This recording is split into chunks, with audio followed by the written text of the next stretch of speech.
देविका, तुमसे बिछड़ने का दिल तो नहीं करता, पर क्या करें, फेयरवेल भी रस्म है, निभानी तो पड़ेगी ही। देविका, तुम इतनी अच्छी जॉब छोड़कर नोएडा शिफ्ट क्यों हो रही हो? मैं सिर्फ अपने बारे में नहीं सोच सकती ना आरती, मुझे अपनी पूरी फैमिली को साथ लेकर चलना पड़ता है। चलो कोई बात नहीं, हमसे दूर जा रही हो पर दिल से कभी दूर नहीं होगी। कभी भी मेरी जरूरत पड़े तो मुझे याद जरूर करना। पक्का।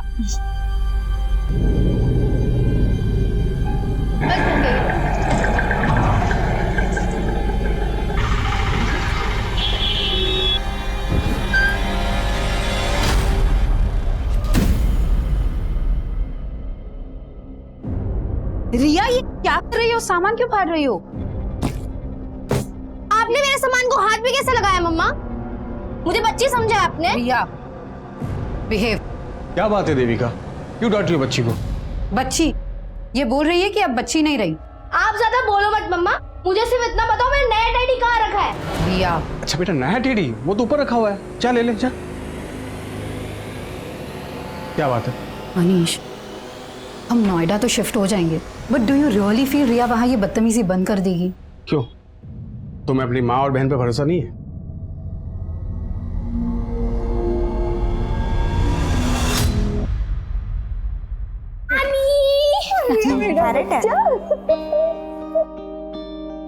कैसी हो माँ? नमस्ते। खुश रहो खुश रहो। वो ट्रक पीछे से आ रही है, 2 घंटे लेट है, वो डायरेक्ट अपने नए घर में जाएगी। अच्छा अच्छा, तब तक सामान निकालो। सामान निकालो, अंदर चल। अच्छा, पता है विद्या मौसी ने तो तेरे लिए स्कूल भी सेलेक्ट कर लिया है। नोएडा का बेस्ट स्कूल है। वाओ ग्रेट, विद्या मौसी इज द बेस्ट। और नानी मासी नहीं दिख रही, कब आएंगी? मार्केट गई है, आती ही होगी। ये अरे रिया, हाथ नहीं धोए तो कम से कम सेब धो लेती। Welcome everybody. आ गई विद्या मौसी। ये देखो रिया, मैं आपके लिए क्या लेकर आई हूँ। थैंक यू सो मच मासी। इतनी एक्सपेंसिव गिफ्ट्स देकर क्यों इसे बिगाड़ रही हो? कम ऑन दीदी, ये देखो, मैं तो आपके पति को बिगाड़ने का सामान भी लाई हूँ। दिस इज फॉर यू जीजा जी। अरे वाह, थैंक यू। कम ऑन दीदी, अब खुशी के मौके पर मुंह मत बनाओ। वैसे ये देखो, आपके लिए भी कुछ लाई हूँ।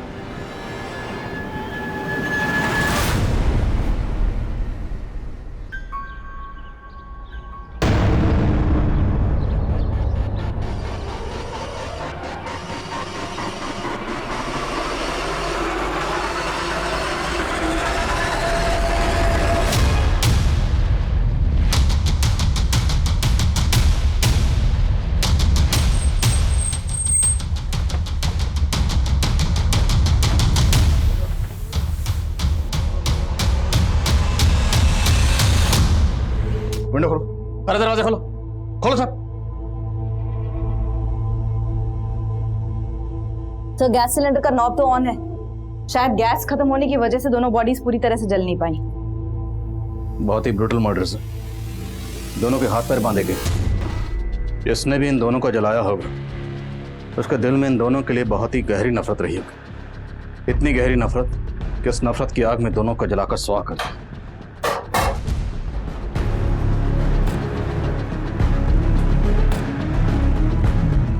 इसकी वजह से मेरे भाई की जिंदगी बर्बाद हो गई। इसका भी यही हश्र होना था। मैम, हमको नहीं मालूम ये आदमी और औरत कौन है। तुम्हारे कहने का मतलब है कि ये दोनों इस घर में नहीं रहते थे? मैम, ये घर तो सालों से बंद था, हम तो खुद हैरान है कि यहाँ लाशें कैसे पड़ी हैं।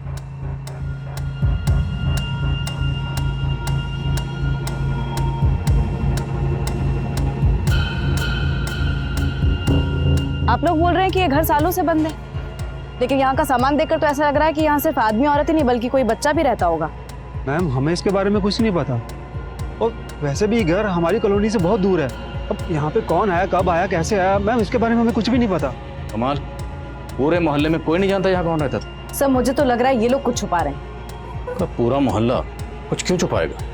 पता करो, इस घर का मालिक कोई और है या ये दोनों इस घर के मालिक?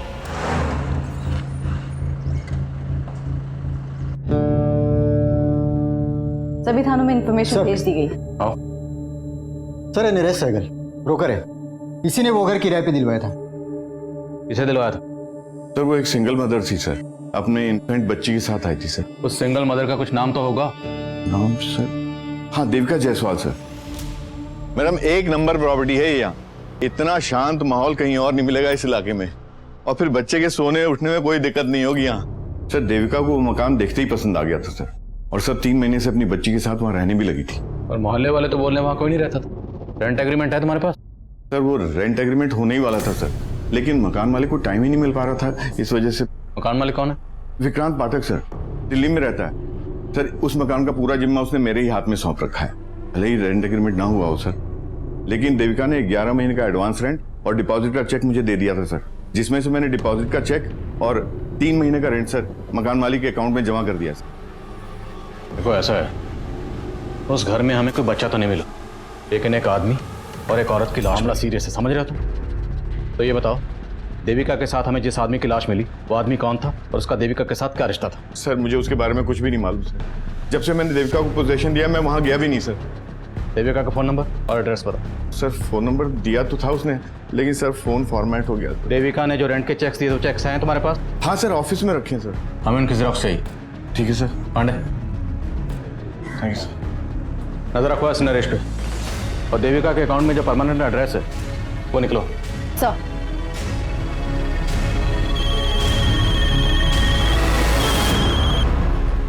हाँ बोलो यादव।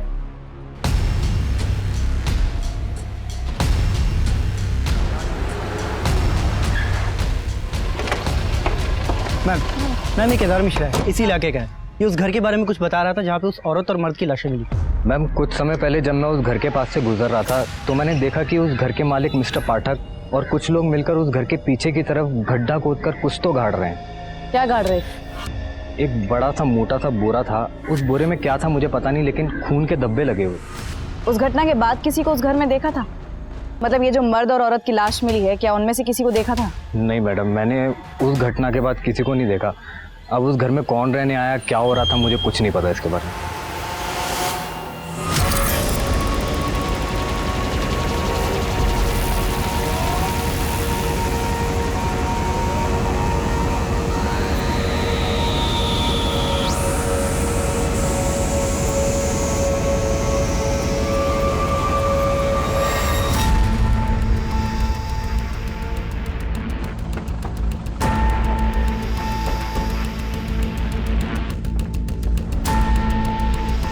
तो यही वो जगह है जहाँ केदार ने बोरे को गाड़ते हुए देखा था, लेकिन अभी तक कुछ मिला नहीं।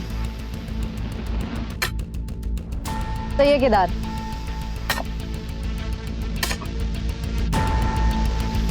एक मिनट रुको। ओके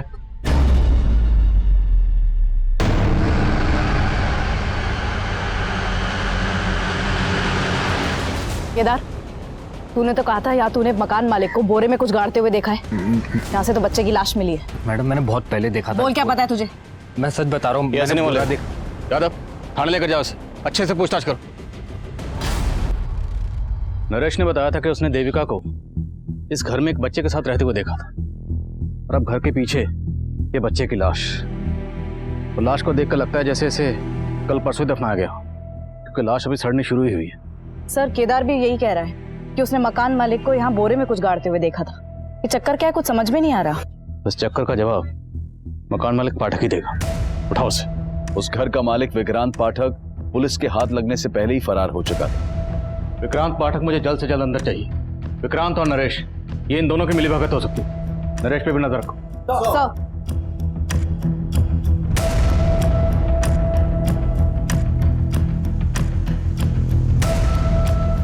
पुलिस विक्रांत को ढूंढने में जुट गई थी। वहीं देविका द्वारा इशू किए गए रेंट चेक्स के जरिए देविका के बैंक अकाउंट की डिटेल सामने आई। सर देविका की बैंक अकाउंट डिटेल्स में उसका मैरिटल स्टेटस मैरिड था, लेकिन बैंक से उसके पति से जुड़ी कोई भी इंफॉर्मेशन नहीं मिली है। हाँ, परमानेंट एड्रेस जरूर मिला है। तो हो सकता है जिस आदमी की लाश हमें देविका के साथ मिली वो देविका का हस्बैंड और वो बच्ची देविका की बेटी। लेकिन सर देविका ब्रोकर नरेश से झूठ क्यों बोलेगी कि वो सिंगल मदर थी? एड्रेस कहाँ का है?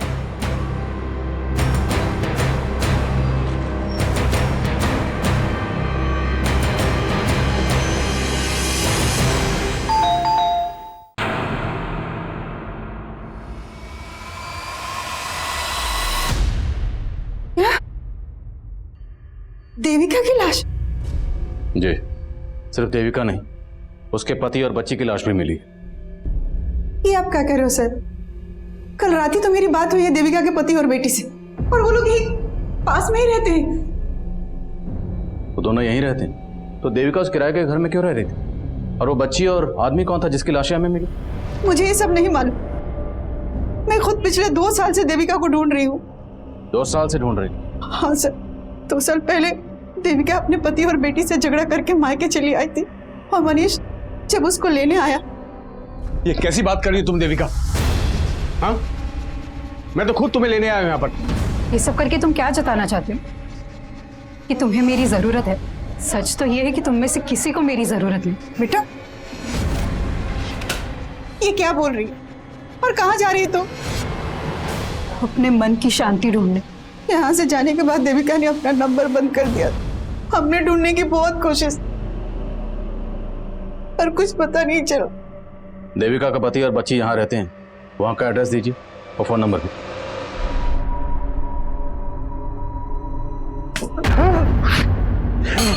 क्या बात है? आप यहाँ पर आराम से सो रहे हो और वहाँ मम्मा, आप मम्मा को वापस कब लेकर आ रहे हो?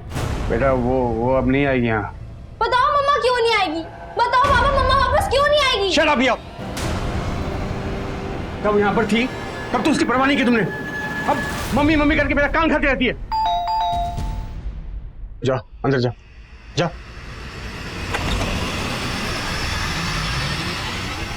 क्या? देविका की लाश? बहुत ही गहरी नफरत निकाली गई। देविका के हाथ पैर बांध कर उसे चूल्हे पर जलाया। वो आदमी और वो बच्ची, ये दोनों कौन हो सकते हैं? सर, मुझे कुछ नहीं मालूम। मैं तो 2 साल से नहीं मिला देविका से। लेकिन ऐसा क्या हुआ था जो देविका आपको तो छोड़कर गई, लेकिन अपनी बच्ची को भी छोड़ गई? सर, दोष मेरा ही है। मैंने गलती ऐसी की थी कि जो देविका मुझे कभी माफ नहीं कर पाई। ये तुम्हारी ब्लेजर से निकले हैं जो तुम परसों अपने आउटडोर ट्रिप पे पहन के गए थे, कॉन्डम्स। देखो देविका, अब तुम कोई झूठी सफाई देने की कोशिश मत करना। मैंने तुम्हारे लिए अच्छी जॉब छोड़ी, यहाँ का छोटी सी नौकरी कर रहे हो, और यहाँ तुम अय्याशियां कर रहे हो। अब बस मैं और यह तुम्हारे साथ नहीं रह सकती। तुम जाना चाहती हो जाओ, मैं तुम्हें रोकूंगा नहीं। लेकिन मुझे नहीं लगता कि रिया तुम्हारे साथ जाना चाहेगी। सर, मैं देविका को कभी खुश नहीं रख पाया। बिलीव मी, उसके जाने के बाद उसकी कमी का बहुत एहसास हुआ मुझे। मैं एक अरसे से उसे ढूंढ रहा हूँ सर। तो ढूंढ लिया होगा उसे, और ढूंढने के बाद जब देविका को किसी गैर मर्द के साथ देखा होगा तो बर्दाश्त नहीं हुआ होगा। क्या बोल रहे हो सर आप? मैंने ऐसा कुछ नहीं किया सर। तुमने बताया कि देविका कहीं जॉब कर रही थी। जी सर, लेकिन जब वो यहाँ से गई तब वो जॉब भी छोड़ चुकी थी। देविका जहाँ जॉब करती थी वहाँ की डिटेल्स दीजिए।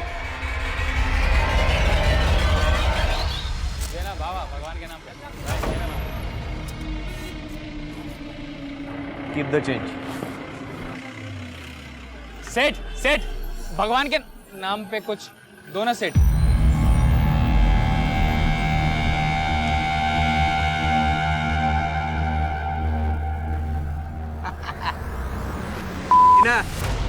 अबे आग। अरे नगीना तू, ए कालू लाली, इधर आओ इधर आओ। अरे ये क्या है? हट, छी। 10,000 रुपए का शर्ट है। 10? और ये क्या है? हाथी का दांत है, हाथी का दांत। हाथी का दांत? अबे हाथी के छोटे बच्चे का दांत। जा। अच्छा। अबे तेरा नगीना ना अभी किसी की किस्मत का नगीना बन गया है। उसको भी चमका दिया और खुद भी चमक गया। कौन है वो जिसको चमका दिया बे तूने? सर, जिस घर में हमें जली हुई लाशें मिली, उस घर के मालिक विक्रांत पाठक का फोन दिल्ली के मुखर्जी नगर में बंद हुआ था, और हमने उसके रिश्तेदारों और दोस्तों से भी पूछताछ की, लेकिन कोई क्लू नहीं मिल पाया कि वो छिपा कहाँ पे। मकान मालिक और किराएदार के अलावा पाठक और देविका के बीच में कोई और कनेक्शन? सर, फिलहाल ऐसा कोई कनेक्शन सामने नहीं आया। लेकिन देविका के बैंक अकाउंट से कोई ना कोई फ़ोन नंबर तो लिंक होगा। उस नंबर की डिटेल्स निकला, शायद कोई क्लू मिले। और ये मकान मालिक पाठक, इसे हाजिर करो। एक बार ये मकान मालिक हमारे हाथ में आ गया तो हमें सर, पोस्टमार्टम रिपोर्ट। रिपोर्ट के मुताबिक देविका और उस आदमी को पहले नशीली दवा देकर बेहोश किया गया। घर से मिले ग्लासेस में फ्रूट जूस के साथ साथ दवा के ट्रेसेस भी मिले। बेहोश करने के बाद उनके हाथ पैर बांधकर दोनों को जला दिया गया। बच्ची की मौत धुएं से सफोकेशन की वजह से हुई। एक मर्द, एक औरत और एक बच्ची, देखने में तो फैमिली लगती है, पर ये फैमिली थी या नहीं थी इसके लिए इन तीनों का डीएनए टेस्ट करवाना हो। पर मारने से पहले इन दोनों को जूस में बेहोशी की दवा पिलाई गई, तो मतलब साफ ये काम किसी जान पहचान वाले का ही है। अब ये जान पहचान वाला या तो देविका की पहचान का होगा या उस आदमी की। देविका की पर्सनल और प्रोफेशनल लाइफ के बारे में जानते, देविका के नोएडा वाले ऑफिस में चलते। ये हमारी नगीना ने बनवाया है। देखो ये भी कैसा है, पूरे 2 तोले का है और एकदम सच्ची सोने का है। हाँ, तुम्हारी नगीना को लाखों का कोई भीख दे गया है या लॉटरी लगा है? कोई लॉटरी नहीं लगा है, वो तो हमारे नगीने का दिमाग है। उसने बहुत बड़ी जुगत लगाई है। जुगत? हाँ। शांति बहन, हमको भी तो बताओ जुगत। किसी को बताना मत। वो ना शहर गया था तो वहाँ पर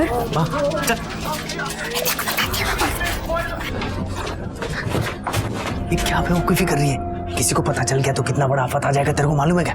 अरे तू ही तो बोला था कि आफत उसको आएगा जिसने तुझको इतना पैसा दिया। जरा उठा उठा के ना तेरे दिमाग में कचरा ही भर गया है माँ।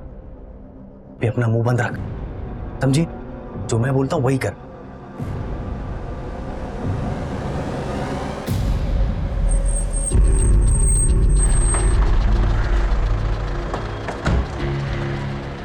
सर, देविका तो 2 साल पहले ही यहाँ से रिजाइन करके चली गई थी। 2 साल से मैं भी उसके कांटेक्ट में नहीं हूँ। मुझे बहुत हैरानी हो रही है कि उसकी इस तरीके से हत्या हो गई। सिर्फ देविका का ही नहीं, एक बच्ची और एक आदमी की लाश भी मिली।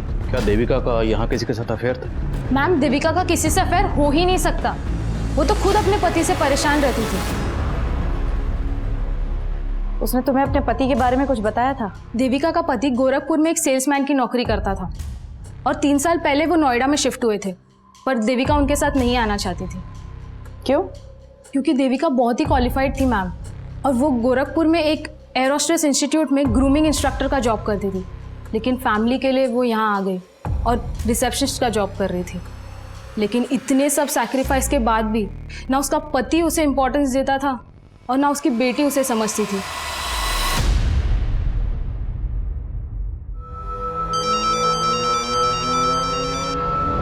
सर, उस घर के मालिक विक्रांत पाठक के उसके एक वर्कर के घर में छिपे होने की लीड मिली है।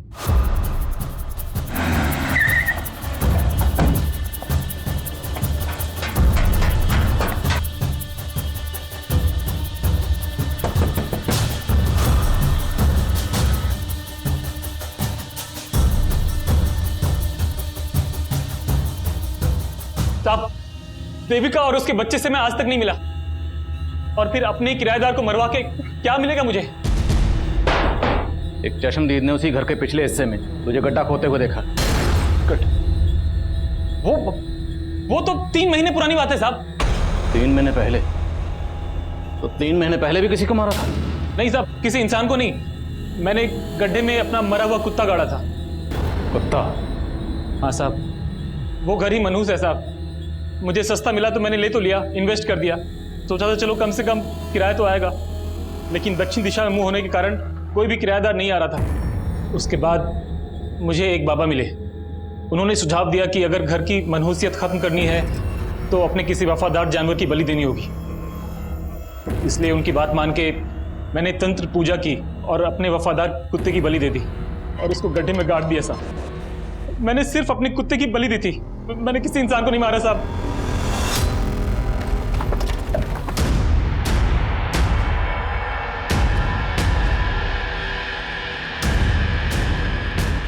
सर, मैंने यहीं पे गाड़ा था।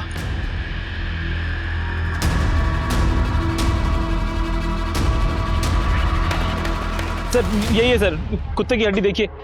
लेके जाओ, पता लगाओ क्या ये वाकई कुत्ते की हड्डी है? ये पाठक हमें घुमा रहा है, और देविका से जुड़े जिन जिन लोगों को पाठक जानता है सबका पता लगाओ। देविका का बॉस मेहता, उसका पति मनीष, कोई भी हो सकता है। सर,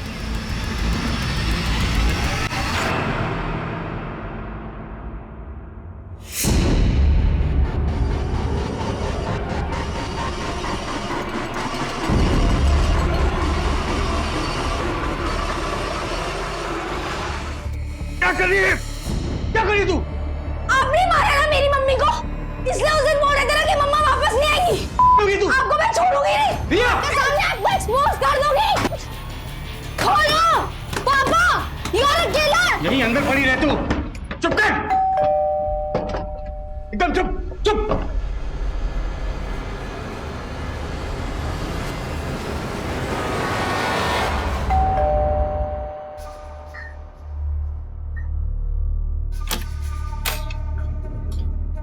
ये क्या हुआ?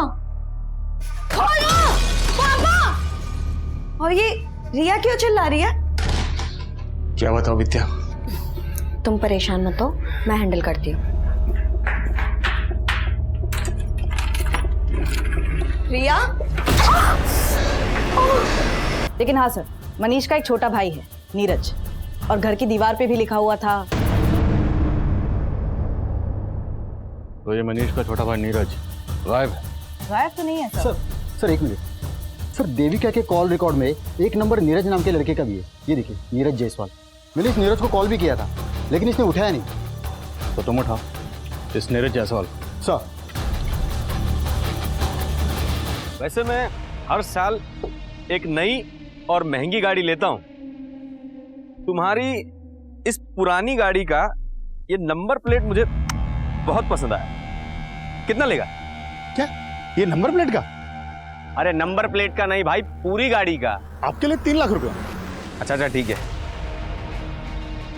ए, चल चल टेस्ट ड्राइव दे। हाँ हाँ टेस्ट ड्राइव दे। जाओ जाओ। ए भाग रहा है, चल चल पकड़ पकड़ चल चल। ए साला, ए रुको।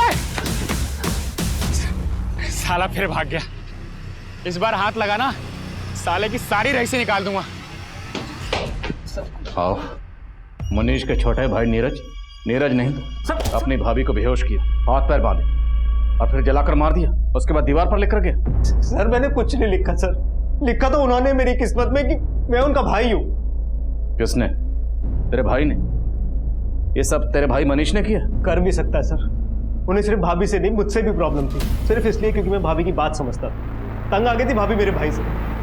सर मैं तो कहता था भाभी से कि भाभी अगर ऐसा है तो आप छोड़ क्यों नहीं देती उन्हें, आप क्यों सह रही हो ये सब? प्रॉब्लम सिर्फ मनीष में नहीं है नीरज, प्रॉब्लम मेरी बहन में भी है। मैं सिर्फ और सिर्फ रिया के लिए रुकी हूँ। जब वो मुझे समझने लग जाएगी, मैं उसे लेके हमेशा के लिए चली जाऊंगी। लेकिन सर रिया को विद्या ने अपने फेवर में कर रखा था पूरी तरीके से। वो विद्या और मेरा भाई मनीष, उन दोनों ने मजबूर किया मेरी भाभी को, और इसलिए उन्होंने अपनी बेटी को छोड़ा सर। तब तो तू ये भी जानता होगा कि देविका कहाँ रहती थी? उन्होंने अपना नया नंबर मुझे दिया था, इसलिए कभी कभी मेरी बात हो जाती थी उनसे। लेकिन सर भाभी ने मुझे कभी नहीं बताया कि वो कहाँ रह रही थी। कभी कभी बात होती थी तो बातों में ये तो बताया होगा तेरी भाभी ने कि वो आदमी कौन था जिसके साथ वो रह रही थी। सर मुझे कुछ नहीं पता इस बारे में सर, और सर आप मुझ पर शक करके गलती कर रहे हैं। ये सब मेरा भाई मनीष और वो भाभी की छोटी बहन विद्या, ये उन दोनों का रचा वो पूरा प्लान है सर। भाभी के जाते उन दोनों ने शादी भी कर ली थी। साली रहती तो अच्छा था। साली जब घरवाली बनती है यही कांड होते हैं। तो तुम क्या चाहते थे? बिना किसी रिश्ते के सोती रहती तुम्हारे साथ? सब रिश्ता जोड़ा है तो भुगत। कहती थी रिया की मां बनूंगी तो सब कुछ संभाल लूंगी। क्या खाक संभाला तुमने? हमारे सर भी फोड़ रही है और किस्मत भी।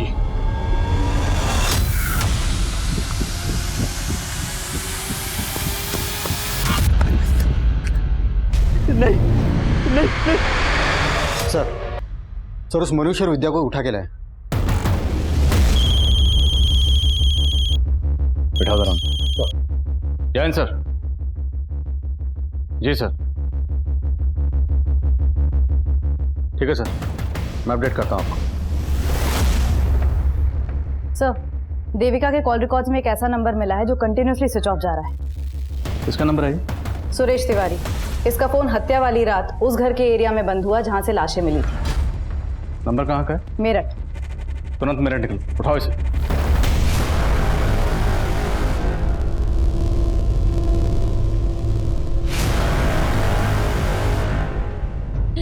नहीं सुरेश जी छोड़िए उसको। नहीं हर्षा, हमारे पास अभी कोई चारा नहीं बचा हर्षा। वो आदमी हमें जीने नहीं देगा। हम उसका टॉर्चर सह के नहीं। मेरी बात तो सुनिए, अगर आप चले गए तो हम दोनों का क्या होगा? हर्षा मुझे पता है कि हमने साथ जीने मरने की कसम खाई थी।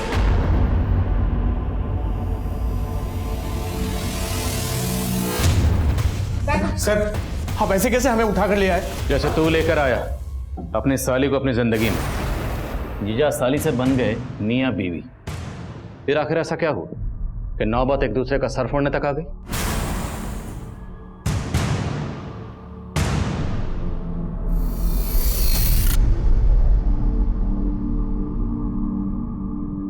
I'm sorry मम्मा, मैंने कभी भी आपकी रिस्पेक्ट नहीं की। I'm very bad. प्लीज मुझे माफ कर दो, प्लीज वापस आ जाओ। हमें फिक्र थी रिया की, इसलिए शादी की। रिया की फिक्र का वास्ता देकर अपनी शादी को जस्टिफाई कर रहे हो? नहीं सर, आप गलत सोच रहे हैं। हमारी शादी से तो दी को भी कोई प्रॉब्लम नहीं थी।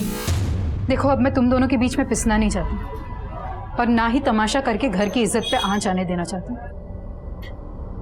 तुझे मनीष पसंद है ना, तू बना ले इन्हें अपना पति, मुझे कोई प्रॉब्लम नहीं। बस प्लीज प्लीज मेरी बेटी रिया का ख्याल रखना।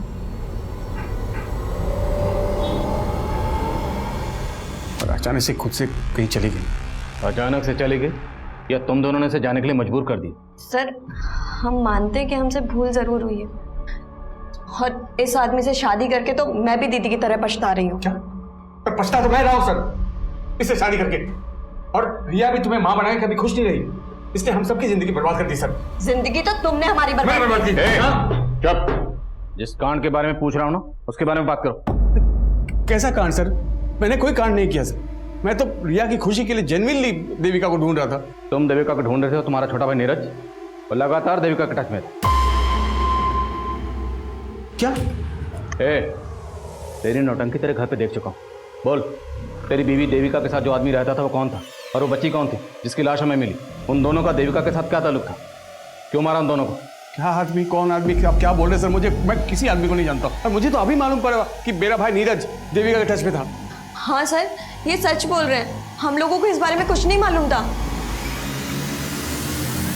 सर मुझे तो लग रहा है अगर ये मनीष और विद्या का गेम है तो इसमें मनीष ने अपने भाई नीरज को फंसाने के लिए प्लान किया होगा और दीवार पे वो सब लिख दिया होगा। लेकिन मनीष अपने छोटे भाई नीरज को क्यों फंसाएगा? क्या उसे ये शक था कि उसके छोटे भाई का उसकी बीवी के साथ? बोलो। सर सुरेश 2 साल से गायब है। और 2 साल से गायब? हाँ सर, सुरेश यहाँ अपनी पत्नी हर्षा और एक बच्चे के साथ रहता था। हर्षा तो यहाँ नहीं है। पता चला है कि सुरेश मेरठ में जल विभाग में क्लर्क था। अगर ये सुरेश 2 साल से गायब है तो इस सुरेश के नाम पर जो मोबाइल नंबर रजिस्टर्ड है उस नंबर से देविका को कॉल कौन करता था?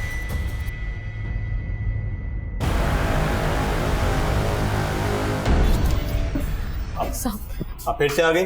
आपसे बोला ना जैसे ही आपके पति का पता चलेगा आपको बुला लेंगे। वो शायद नहीं मिलेंगे साहब, उन्होंने आत्महत्या कर ली होगी। क्या? तुम तो पहले बोल रही थी सुरेश लापता है, अब बोल रही उसने आत्महत्या कर लिया। ये लगा के रखा तुमने? साहब एक बात हम आपको पहले बताए नहीं थे, 2 साल पहले ऐसे ही अपने बॉस से तंग आकर उन्होंने आत्महत्या करने की कोशिश की। नहीं देखिए, आप ऐसा नहीं कर सकते। अगर आपका बॉस आपको तंग करता है तो आप उसकी शिकायत अपने बड़े अफसर से कीजिए। क्यों आप हमको अनाथ करके जाना चाहते हैं? हमारी बात कोई नहीं सुनेगा हर्षा, हमारे बॉस ने सबको अपने खिलाफ कर दिया। कौन बॉस? वो विनायक मिश्रा।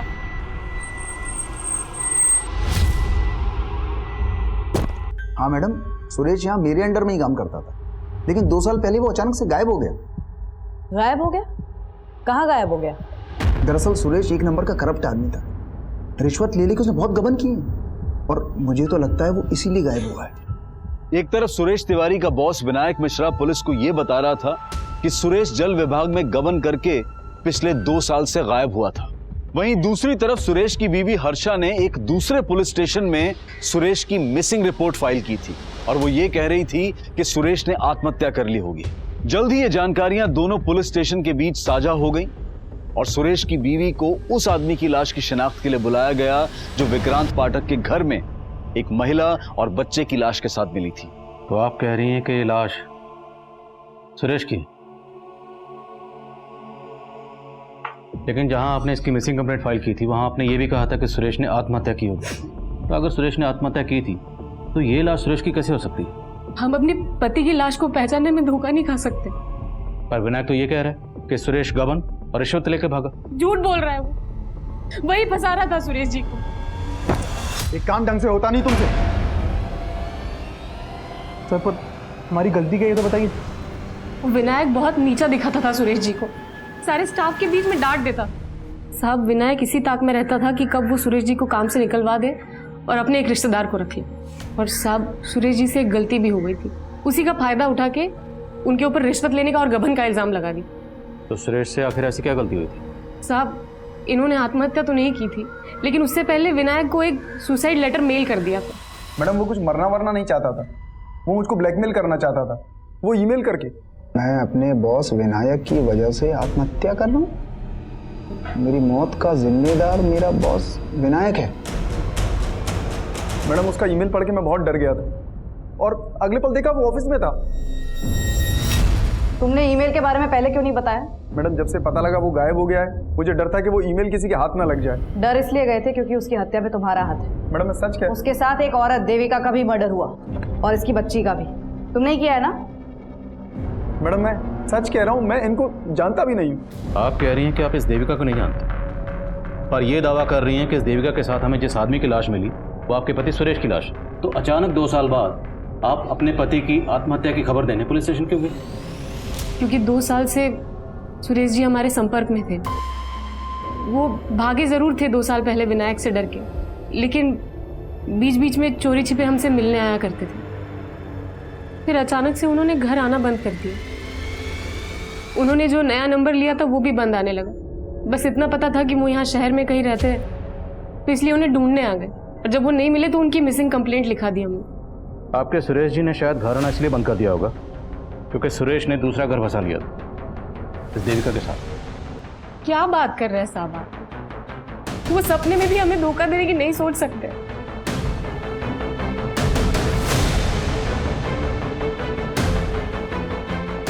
सर ये औरत दिखने में जितनी सीधी है, विनायक उतना ही चालाक है।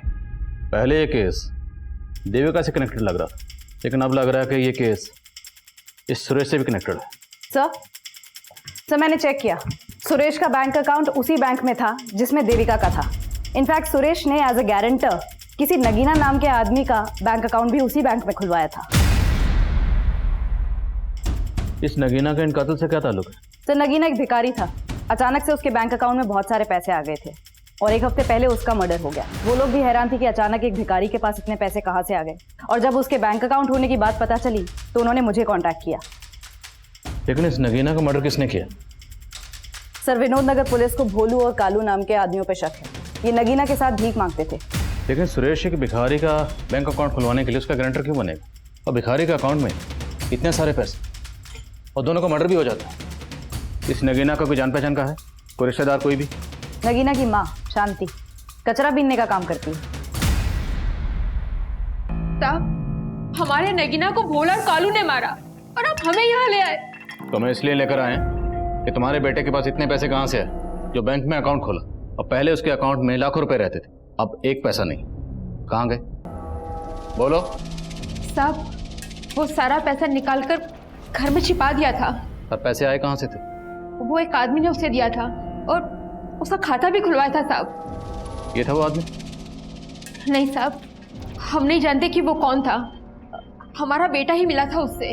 अरे सेठ लोग के पास है ना, पैसा छुपाने के लिए जगह नहीं रहता है, इसके लिए मेरे जैसे लोग को ढूंढते। उसने मेरा अकाउंट खुलवाया ताकि अपना काला पैसा सफेद कर सके। लेकिन बेटा सफेद खाने से हमारा क्या फायदा? अरे माँ, वो मेरे अकाउंट में पैसा डालेगा, थोड़ा खुद लेगा, बाकी अपना। अरे उसने बोला है मुझे नौकरी भी लगाएगा।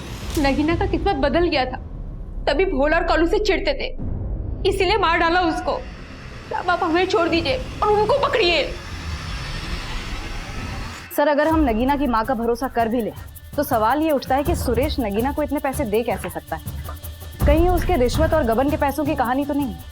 लेकिन सुरेश मर चुका है, तो मुमकिन है ये पूरा का पूरा खेल कोई और ही खेल रहा, और हमें उस खिलाड़ी को ढूंढना है जिसने सुरेश के जरिए नगीना का बैंक अकाउंट खुलवाया। नगीना मर्डर केस सामने आने के बाद साजिश की कई गहरी परतें नजर आ रही थी, जिनके जवाब ढूंढने के लिए पुलिस ने कल्लू और भोलू की तलाश तेज कर दी, और पुलिस के खबरी नेटवर्क ने जल्द ही कल्लू और भोलू की मौजूदा ठिकाने का पता लगा लिया।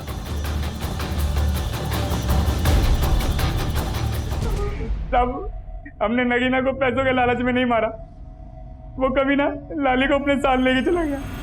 लाली? कौन लाली? तब मेरी दोस्त, हम सब साथ में भीख मांगा करते थे। एक दिन नगीना वहां आया और लाली को पैसों का टसन दिखाने लगा। जब लाली को उसने हमसे छीन लिया था और पूछने पे भी नहीं बताता था कि वो कहाँ है। लाली कहाँ है बे? बोल। अरे कितनी बार बोलूं, मुझे नहीं पता। साले बता, नहीं तो यही काट दूंगा। बता बता। साले रुक, रुक। अरे रुक, अरे ये भी। लाली का पता चला? नहीं साहब। देखो अगर माँ करो जरा धुलाई। सर, घर से जो 2 जली हुई लाशें मिली और घर के पीछे से जो बच्ची की लाश मिली है, इन तीनों की डीएनए रिपोर्ट्स आ गई हैं। बहुत ही चौंकाने वाली रिपोर्ट्स हैं।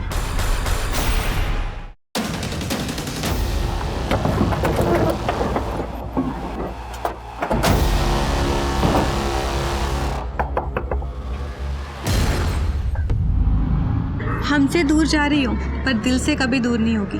कभी भी मेरी ज़रूरत पड़े तो मुझे याद ज़रूर करना। अरे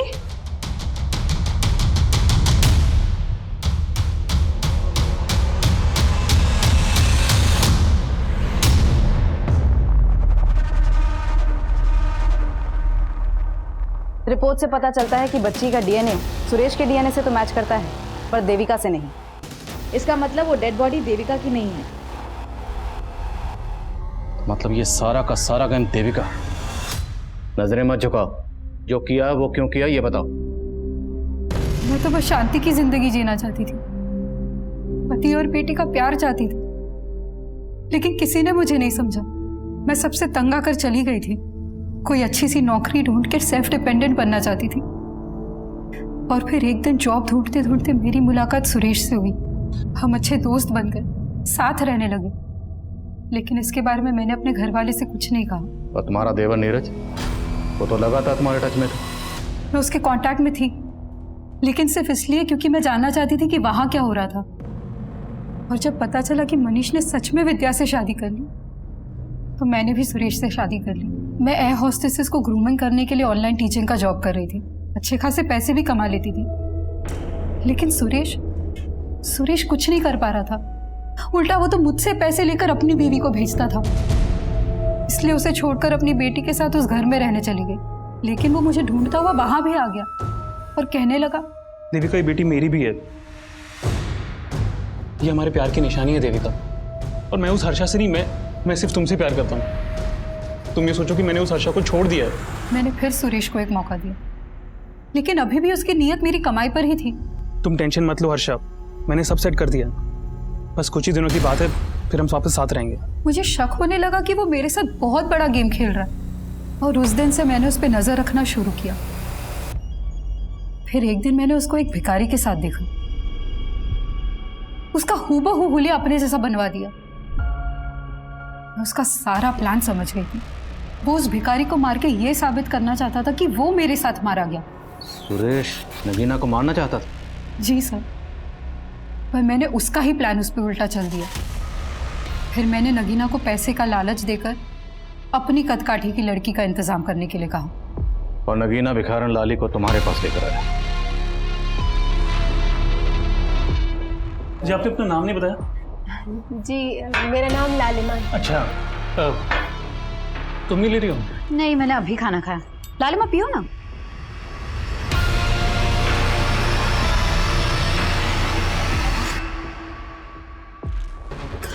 दोनों बेहोश है, जल्दी जल्दी हाथ पैर बांधो।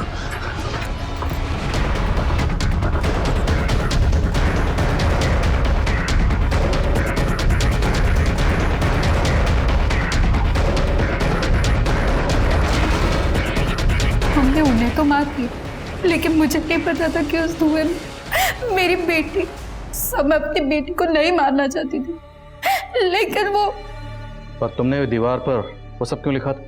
मुझे नीरज से पहले कभी कोई शिकायत नहीं थी, लेकिन जानती थी कि जब आप मनीष के भाई तक पहुंचेंगे तो आपको लगेगा कि ये मनीष की ही चाल है।